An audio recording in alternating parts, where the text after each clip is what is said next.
Hello, in front of me I've got Peugeot 2008. In this video I'll show you how to manage steering wheel buttons.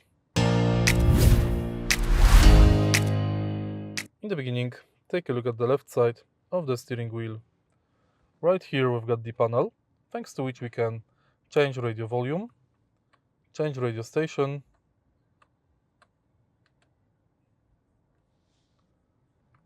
activate or deactivate voice assistant, and on the right side we've got the panel thanks to which we can change radio source, enter radio station list, answer and calls, and manually change station. Actually, the button on the left side is responsible for the menu on the instrument cluster. If you found this video helpful, please leave like, comment and subscribe.